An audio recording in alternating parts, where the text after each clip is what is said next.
Hello and welcome to Dermis Mondays. I've already done this video, but I forgot to put the microphone on. So all you would have had is me like hand signing and bass signing to no audio. So here we go again.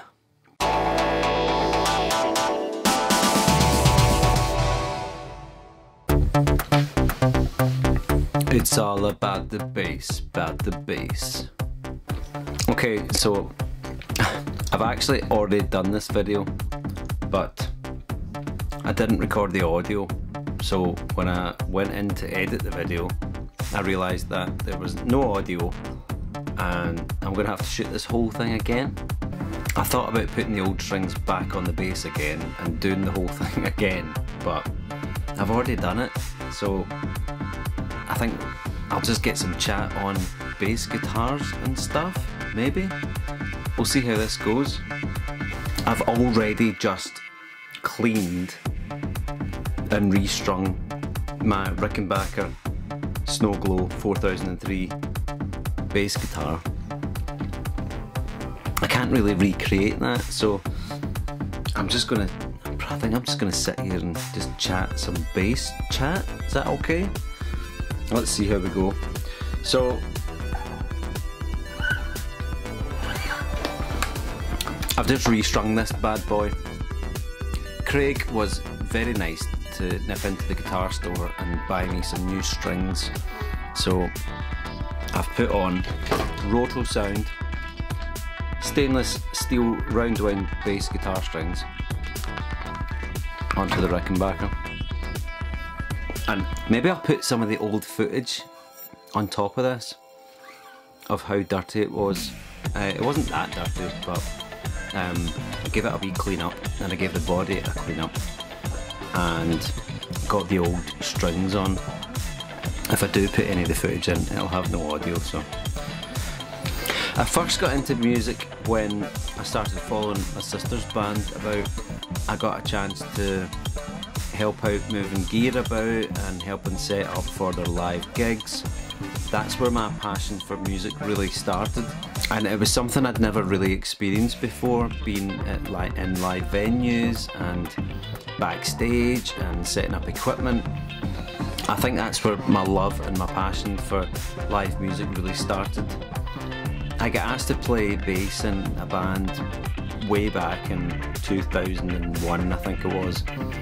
And I hadn't really played bass guitar before. I'd played a wee bit of acoustic guitar, but I had never played bass guitar before, and when I got asked to play bass in a band, I said, yeah, sure, I'll give it a go. I didn't even have a bass guitar, but the band had said to me, oh, we've got a bass guitar. It was a Jackson. It was it was a bit like the SG series. It looked like the kind of standard Ibanez bass guitars that you get, but it had that iconic Jackson sharp-ended headstock to it. And I remember it was a bit beaten up.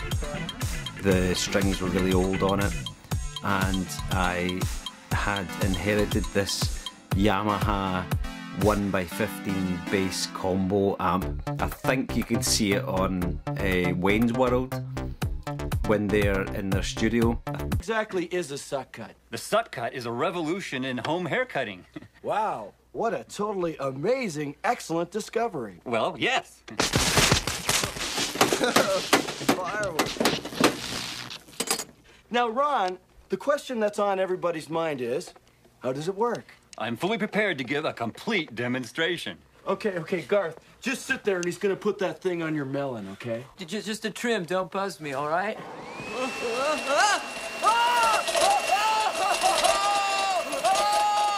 tell me, Ron, exactly how does the suck cut work? Well, as you can see, it sucks as it cuts. It certainly does suck. Pretty sure there's a Yamaha bass 1x15 bass combo in the back of that.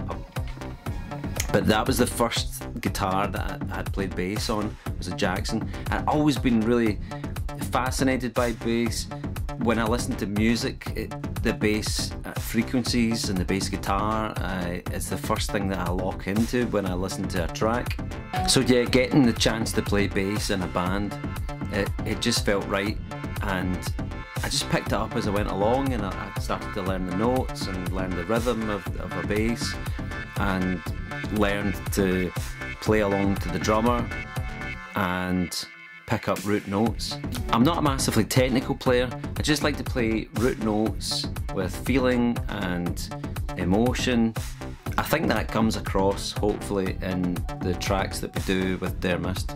So yeah, my first guitar was a Jackson bass. It was a 4-string, and when I finally got a bit of money, I remember going into, I think it was Richard Sounds in Glasgow, and I saw this Ibanez 5-string bass guitar, and don't judge me, but don't ask me why I bought a 5-string bass guitar, but it just felt like the right thing at the time with the band, and it was nice to have that other option. But I think it soon became apparent that we didn't really need a 5-string bass guitar. It was a good looking guitar, a bit heavy, the body was a bit heavy. It certainly got me through a few years with the band that I'd started.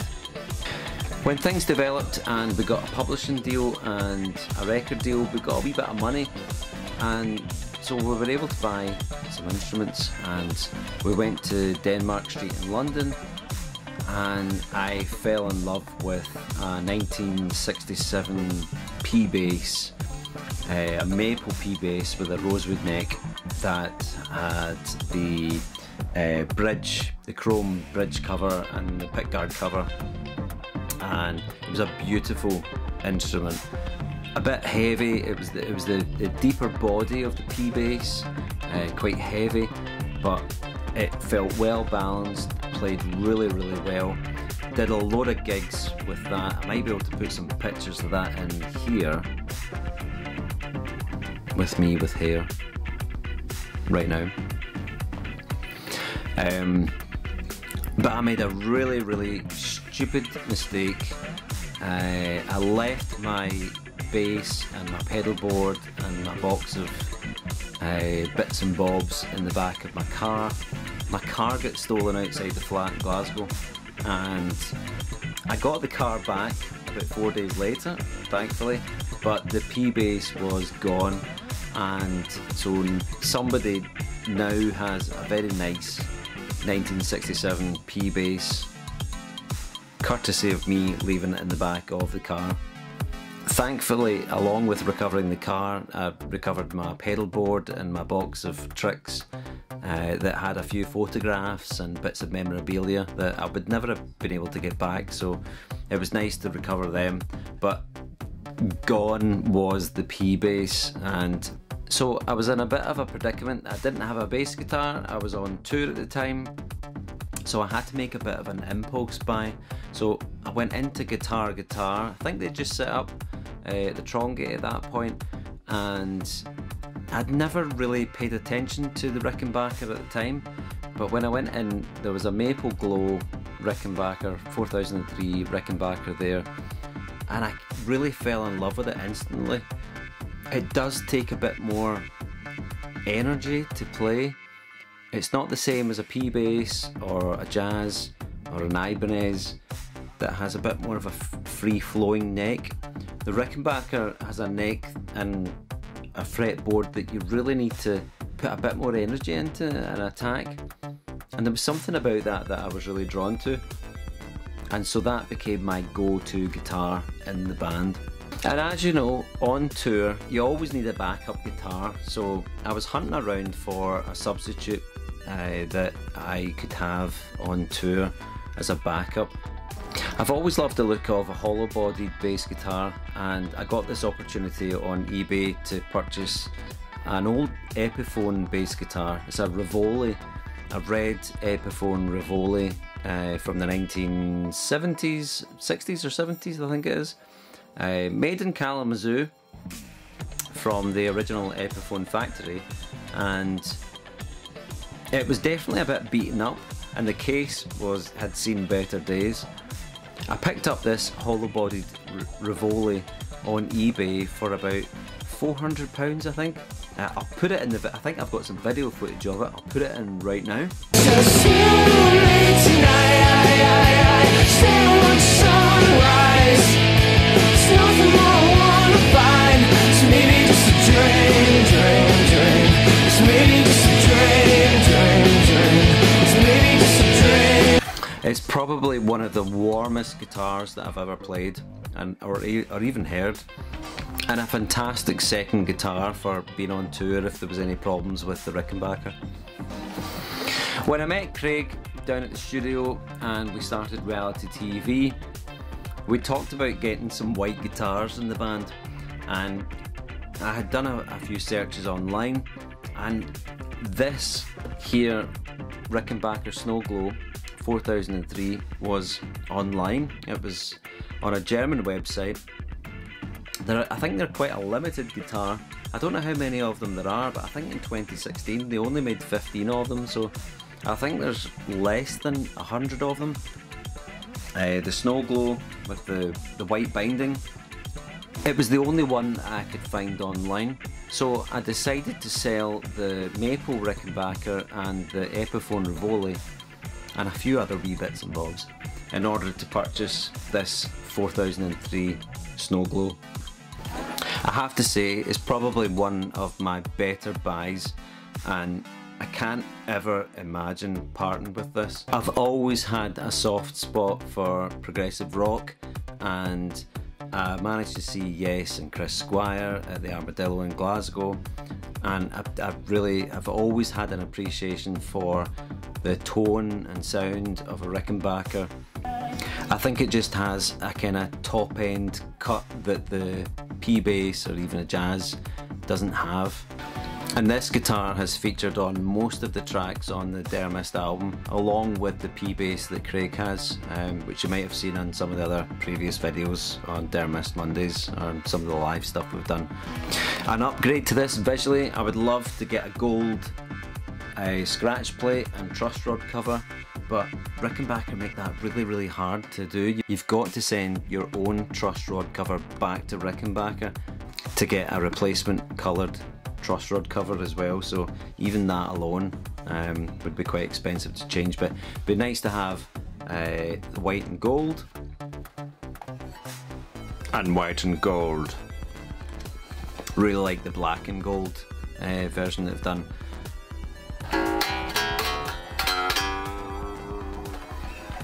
I'm sorry that I didn't show you the restring of the Snow Glow. It is looking good. I've given it a good clean. I'll kind of give you a wee close up here. Hopefully that'll zoom in. I've always loved the shark tooth inlays on the Rickenbacker. Just think it's a nice touch. Anyway, we're all restrung.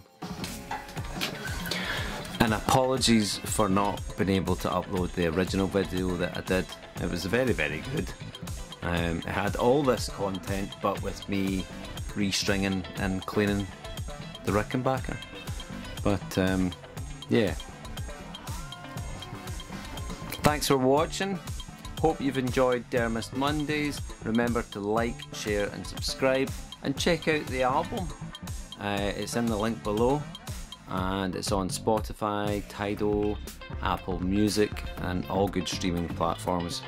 And we'll catch you next week on Dermist Mondays. See ya! Bye! Sayonara! And cut!